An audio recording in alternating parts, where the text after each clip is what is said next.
girl, you are so pretty, pretty, pretty, pretty. Baby girl, you are so pretty, pretty, pretty, pretty. Females made you just a... Hey guys, welcome to my channel, or welcome back. My name is Gigi, and I decided to do a ratings video. This is my first one, so I'm kind of excited, and I'm talking about one of my favorite subjects. So like, what else could it be?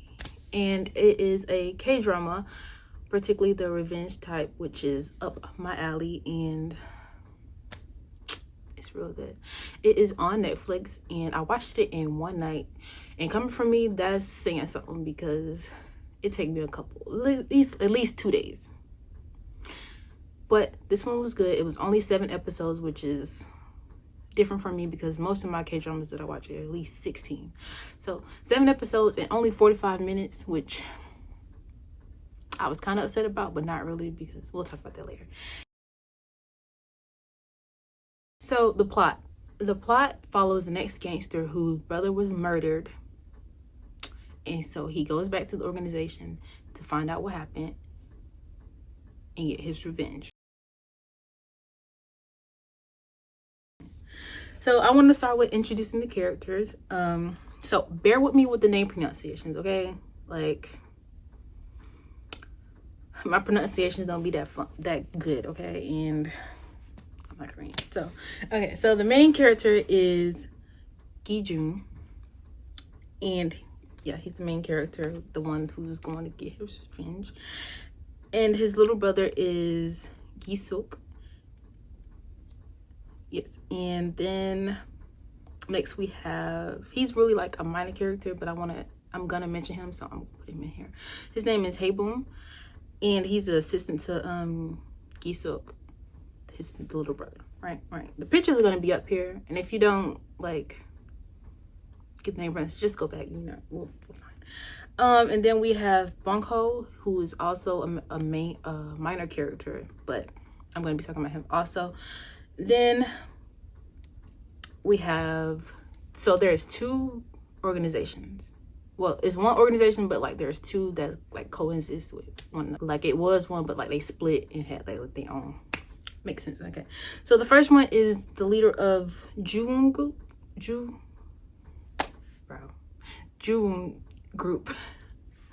Please pronounce this. Disclaimer. So his name is Lee Jun-un, and his son name is Lee Gun-sung.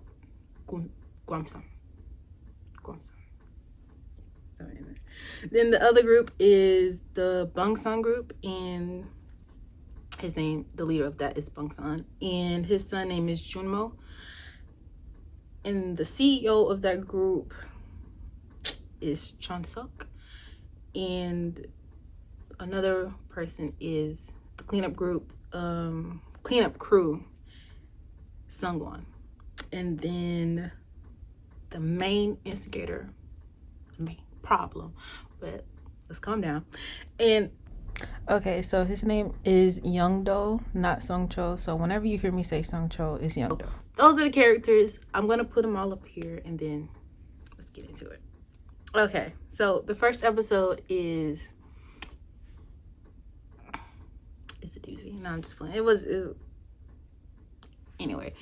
So it follows, so it starts off with us seeing Gi-jun and how he operates and whatnot, and why, like, it'll come into play later, but like it really starts off with Bong-sun going to Ji-un, you know, the leader of Bong-sun group, going to the, you know, the leaders meeting, and he's asking Ji-un, he asking Jun to step in for him because his son is causing a problem in the world and he can't get involved. So he asks Gi-suk, the younger brother, to go and talk to him and straighten everything out. Right. So Gi-suk goes and talks to Junmo, you know, the son of Bong-sun, and he's like, you need to tighten up, you need to stop acting out. And Junmo, he's a problem, like a problem child, hard-headed. That's what he is. Anyway, he gets all in his high and mighty, and he tells him no. Look, Gi-suk slaps the taste out of his mouth. I know he did. Like, slap was just a little too much. And in like most of these episodes, I had to clutch my pearls because child. Anyway, so he slaps him and he was like, tighten up. So he leaves. He goes and visits his brother. We finally see the main character. We see him, and he's out in like at a camp, and like he's working there. So anyway, Gisa goes home, but somebody breaks into his garage. So he goes out there, and it's a bunch of kids trying to fight him. Well, trying to kill him, trying to unalive him. Oh my god, I have to be careful with that. Anyway, they goes out and tries to unalive him, but he fights them off. But there's somebody else lying in wait, but we don't get to see that part yet. So he dies, obviously.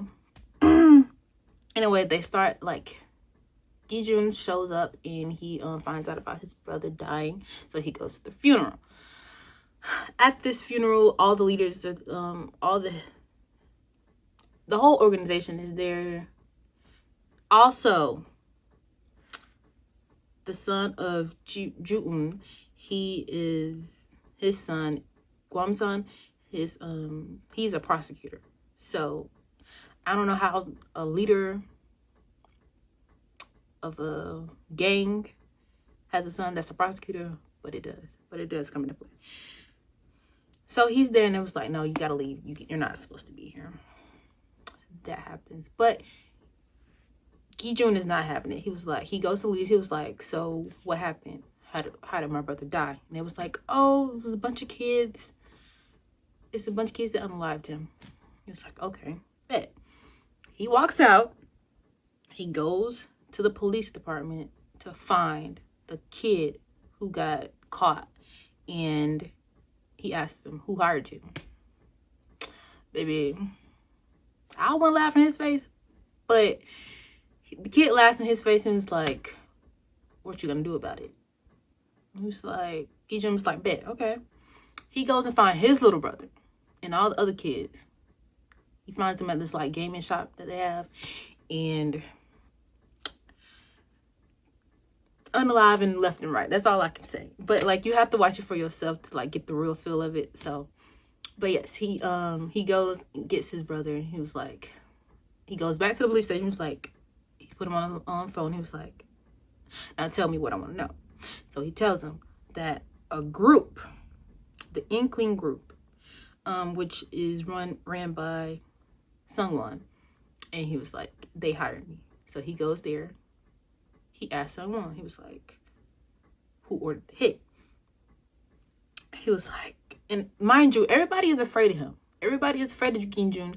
Reason because 11 years ago, when he was in the group, like he was unaliving people left and right in like mass of people. Like if you ever watch the K-drama, you know like they have like at least over a dozen people showing up and ready to fight.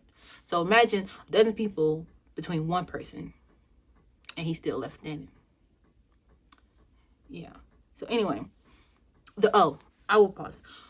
The reason he left 11 years ago was because it's suspected that he like went after like the head person of the group before they split. He went after him, and you know, they ended his life. But they couldn't let it slide. So they was like, thanks for like giving us our own split, which it don't make sense, but like thanks for ending him so we can have our own power. But what you did was wrong. So they cut his Achilles heel and told him, don't show your face again. And they made a rule that like if anybody else does something go against them, they have to pay with their life. Right? Right. So that's how he got kicked out or whatever. But where was I? Anyway, yes, he goes to the Inkling group. He asked someone like who ordered the hit. He was like, it was Jumo, which is Bang-sun's son, right? The hard-headed one. Yeah. He ordered the hit because he embarrassed him in front of his people when he slapped him. Yeah. So he was like, okay. Bet. So he goes to his dad first. He was like, are y'all gonna uphold the rule, right? Here. Anyway, I was like, are you gonna uphold the rule, or do I have to end this myself? And it was like, really, they weren't saying much. They was like, I don't think so. So he was like, okay, don't worry about it then. And the episode ends there. That's the first episode. I want to go in deep in the first episode to get like the hook. And it was good. Like, I'm saying, like, most of K-dramas, sometimes, like, at least it most likely is always like an hour long. And then sometimes it has like unnecessary like scenes. And that's why it'd be like so long. But sometimes it don't. It all makes sense in the end. But sometimes they do, and I'm like, oh, we could have cut this out. But this, it being 45 minutes, and it actually, it hit every plot that I needed. So it was good. Anyway, so let's go to episode 2. Episode 2, no one knows who, like, everybody really is like, nobody knows for sure who did it, except for some. They still trying to figure out like what happened, because they was like, did Jumo really do it? Yeah, but why? So his dad is really trying to like find out what happened. Anyway, so the prosecutor's son, not the prosecutor's son, oh my gosh, the prosecutor, you know, Jun-un's son, Guam's son, he gets assigned to the case, and it was like, either you with your daddy or you with us. So he gets hold of the case, and it goes from there. Bon's son is trying to clear his son's name. So he was like, yo, go to the freaking safe house, get out of his way. I'm telling, like, everybody is afraid of him, but Jumo, he's not listening. He was like, y'all afraid of this one man? Like, come on now. But no, sir, you should be afraid. And the way he was into people, me personally, I would have packed my bag. Even if I ain't had nothing to do with death, I would have packed my bag and I would have got on the next flight. I'm not playing. Like, you got to see it for yourself. Like, I would have left town. I would have left the country. Anyway, he doesn't care. So he decides, he's like sick of being in the safe house. So he was like, okay, I'm getting my own people, and I'm gonna take care of myself. So the CEO, Josuk, he drives him to the safe house, but he was like, Jumo threatens his kid and was like, if you don't set up Gijun for me, which Chonsuk and Gijun were actually like acquaintances before. So him setting him up was just foul. And like the backstabbing in this show, it's real messed up. Anyway, so Chonsuk sets him up and was like, Jumo's here, go find him there. All hell breaks. He fights his way out, like unaliving them. There's only 2 people at this time though. So he was like, you're still alive. So Jumo was like, okay. He calls everybody he knows, from security group to other gangsters to a boxer or a beef boxer, like bigger than Kijun, right? So he calls him. He was like, I'm gonna pay y'all. He'll just unalive this one person. It's like, okay. But before he does that, he has to get away. He has to get Gijun there, right? So he goes and kills. Well, unalives. He unalives Bunko, who is also a like. He works at one of those like baseball places, like where they go and hit baseballs. So he makes the bats. He also made a bat for Gijun, but you know, another thing. So Chonsuk, you know, the one that set Gijun up the following episode, he goes there. He was like, "What were you thinking?" But he unalives Bungho and Chosuk. So he was like, "I just unalive your people. This is where I'm at. Come find me." And what does Gijun do? He goes find them. Like, it was. All right, yes, that's episode 4. He goes He ain't scared. She was like, when he walked in, this is how you know you should run. When somebody was like, if you don't want to get hurt, I suggest you leave now. They weren't having it. So he starts going down. It is touch and go there because, I mean, it is a lot of people. But then the boxer comes down. At this point, I thought Gi-jun was done for. But he held his own. He held his own. And he got to Junmo. Then he gets his weapon and he ends it. So, oh, and speaking of weapons, so in South Korea, they really don't use guns like that. Like, they do, like, it's really, like, officers, like, they'll lock them up. And then, like, if they really need them, like, if they finna go, like, pick somebody up, that's when they'll get their guns. But it's mostly, especially in states like this, it's mostly, the metal bat, which I hate. Like, I hate the metal bats. Like, especially when it's up against people who only use their fists. Bloodhounds.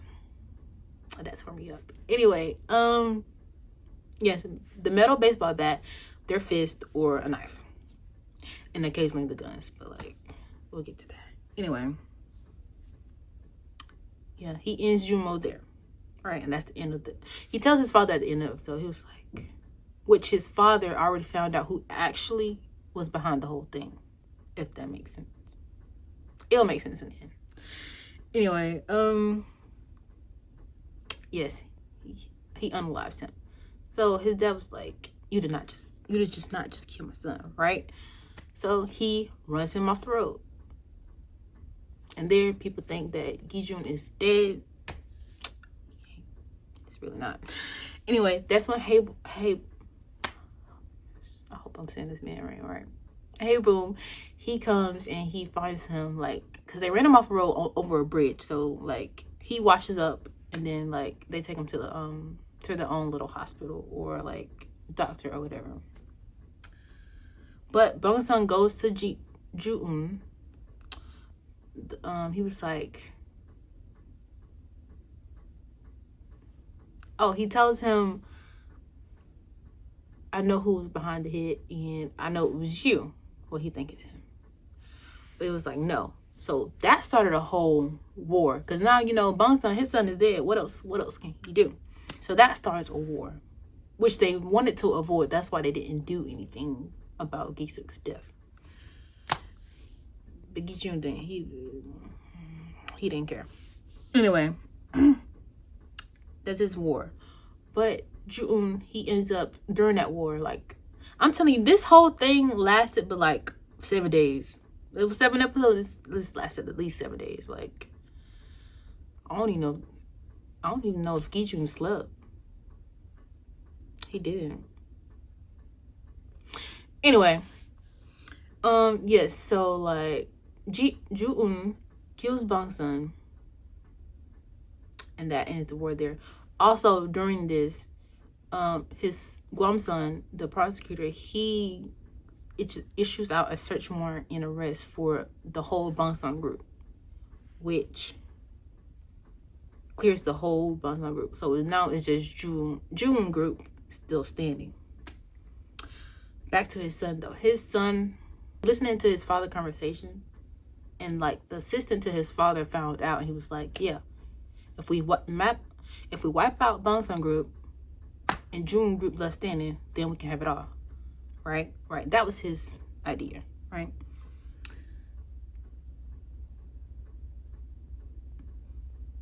But during this, we're on episode 5.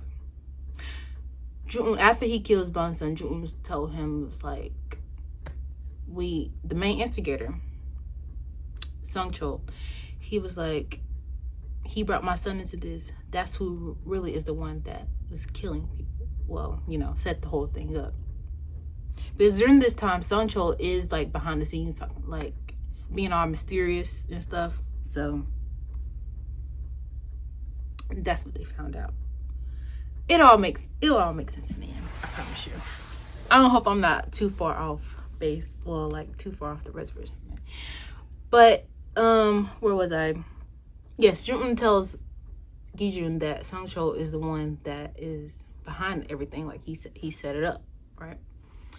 So of course Gi-jun goes after him, but he is stopped by an old friend who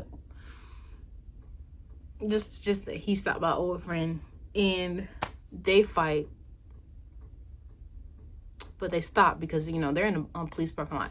Sung-cho is a police officer, so he was like the main one that was having peace between the groups for so long, because he had like evidence on them, so they kept paying him to keep him quiet, because, you know, it's always gonna be a dirty cop. Yeah, that's what it is. It's always gonna be a dirty cop. So he's a dirty cop, and he just kept getting greedy, so he was like, he put plans into motion. So Gi-jun was like, okay, let's find out. But at the end of the episode, we found out that Youngdo and Gwon-san are planned the whole thing, like even Gi-suk's death. Like everything was planned from that point on. That's what I'm trying to say. Sung-cho goes and kills Ju-eun. Yeah, he killed him. But he kills him, and like Gi-jun goes there because Gi-jun, well,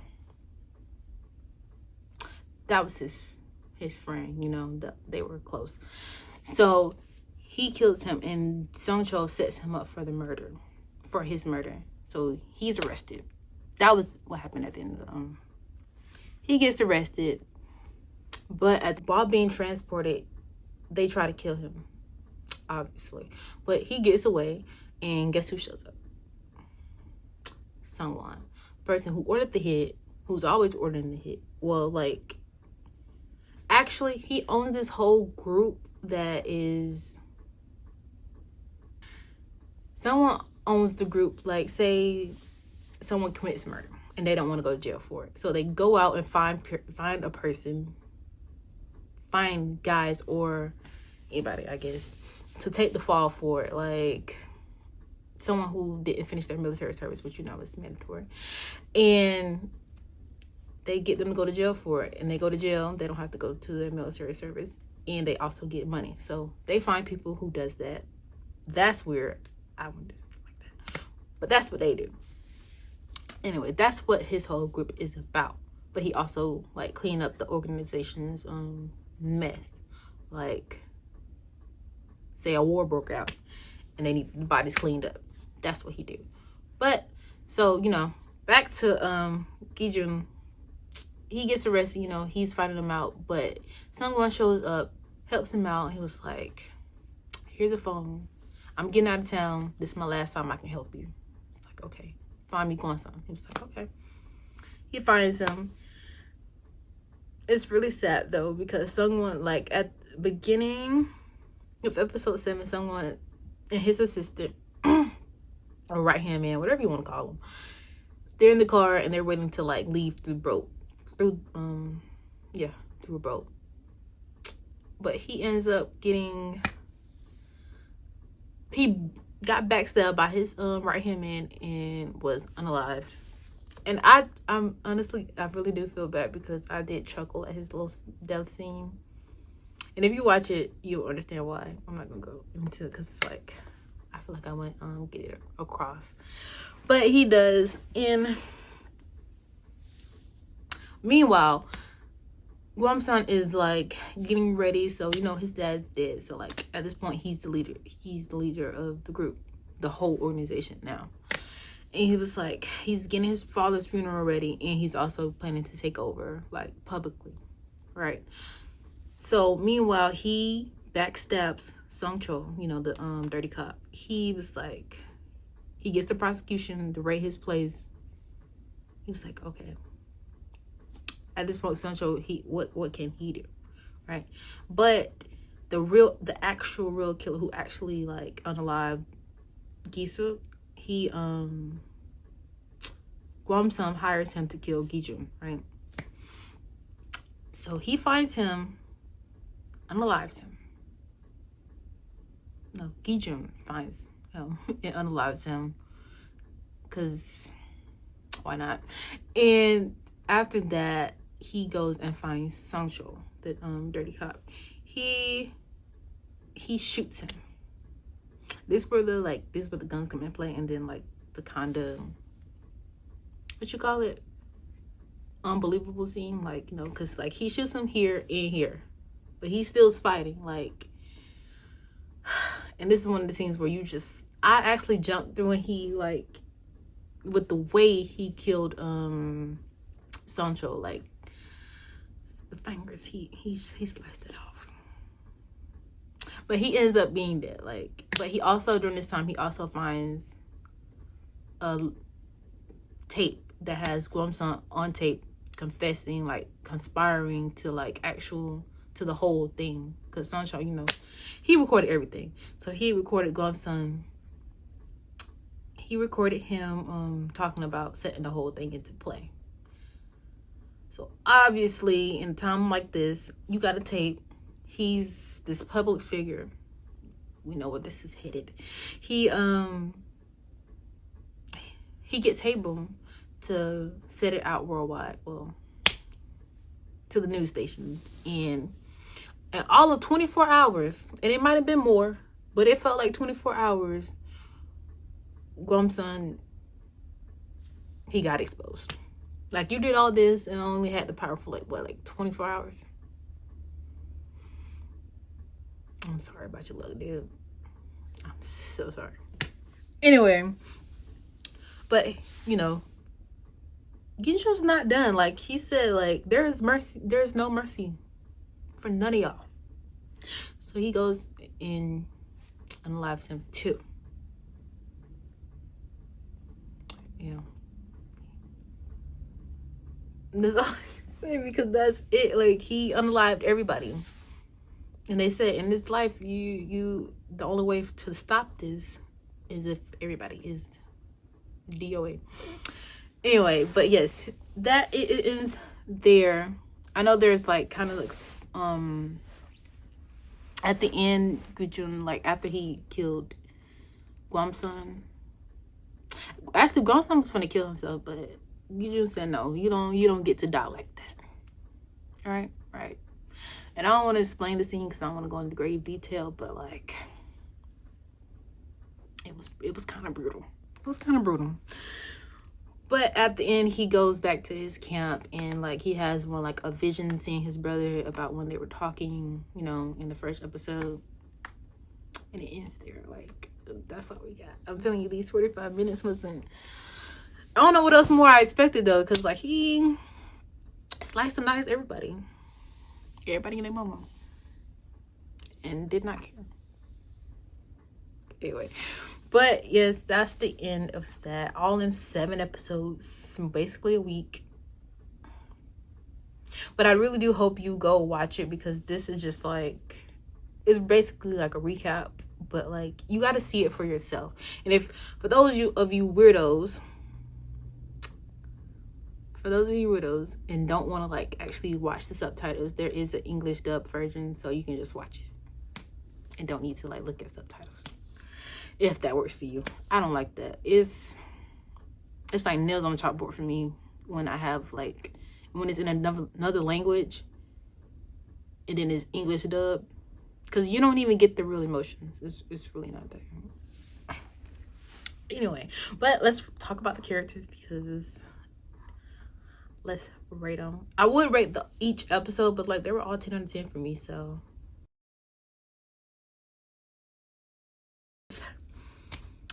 Kisuk, the younger brother, I only give you a 9 out of 10 because like you're barely on screen, but when you were on screen, I could not take my eyes off you. You did your thing for all the 5 minutes, and I'm sorry that you had to die for the plot to continue. Yeah, so sorry. Hey, well, actually, like, I give you a 10 out of 10 because I really thought, like, the way there were so many backstabbing in this show by your own people, I thought she was gonna do it too. But you surprised me. You came through. You always gotta have that one person that helps you when these revenge plots happen. So 10 out of 10 for me. And June, I made a TikTok about him. Bro, I'm watching Mercy for None right now, and I just remembered why I don't want to watch it. Because like this man right here, I can't. Like, I really want to jump to the screen and ball his lips up because I just finished Buried Hearts. And now I gotta watch him again.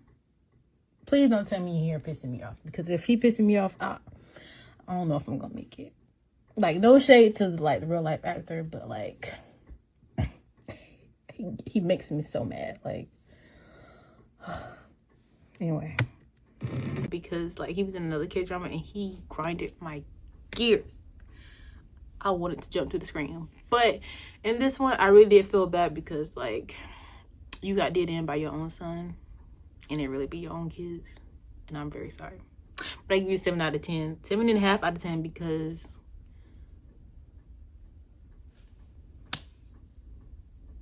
I'm still mad about Buried Hearts.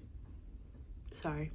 Bone Son, I only give, like, I really do, like, I'm gonna give you 5 out of 10 because you really should have just locked your son up and threw away the key. Because he was your own downfall. Like, he was too hard-headed for you. Like, that was his problem. Sorry.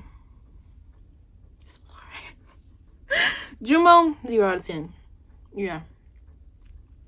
You so freaking hard-headed. If you went and sat down somewhere, now granted, I know that like Guam-san set the whole thing up, but like you died because you was hard-headed.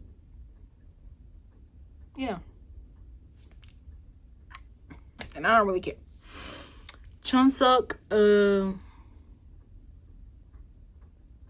put in there because you get another 7 out of 10 because you should have just left when you had the chance. And you shouldn't have set up. You should have took your kids and your wife because that was your downfall. You was too busy with Jumo. And I understand loyalty, but like sometimes that loyalty gotta run out. That loyalty definitely gotta run out. So basically you should have left when you had your chance. Someone I will give you, I really don't want to give you a rating because even though like you really did order the hit for Gisu to die, you hired the kids. But you came through in the end. When Giju needed you to find somebody and he needed help, you came through. So you get a 7 out of 10 from me. And I'm sorry you had to die in the most funniest way. It wasn't the funniest, but like if you see the scene, like I just like where did he, it was just so, it just, I don't know, it just came out of nowhere for me. But lastly, oh, Sungjo, you shouldn't even get a rating. 0 is too, 0 is even pushing it. But you get a 0 out of 10, yeah. Because being money hungry, that's what got you killed. And I'm sorry about your luck. You know, Kijun, 10 out of 10, obviously, because like you stood on business. That's how I want my siblings to stand on business for me if somebody killed me. That's how I want you to stand on business. And he was doing all of this with a limp. Remember, he got his Achilles heel sliced. So this man was limping through the whole show and unaliving people left and right. Like, yeah, you my type of people. And that's it. It really is a good show, and I hope you guys go watch it. Like, he don't get the full thing from me because you know I'm probably all over the place. See, anyway, but I hope you go watch it. It's on Netflix and only 7 episodes, y'all. 45 minutes. It's really good, and yeah. But I want to show y'all this because chat is so corny. It really is corny, but like this, like remember I described all the characters. This how chat. So he's like Gijun, main character, limp or not, he's out for blood. Okay. Gisuk, he was like the little brother we all wish we had, more screen time. Hey Boom, thought he'd switch up, but turned out loyal. Bunko makes spats and backs and get you MVP energy. Ju-un, powerful boss trying to keep things in check. Guam-san, prosecuted by day, plot sister by night, but that actually eats though because he was. Jumo, Bang-san's reckless son, aka the problem. And then Sungjo, money hungry puppet master you love to hate. I actually struggled at some of his scenes though, but like he was on the throne. Yes, that's it. That's all I have for you. I hope you go watch it. If you go watch it, come back to the comment section and let's talk about it. Like and comment, like this video, comment and subscribe, and I'll see you next video. Bye.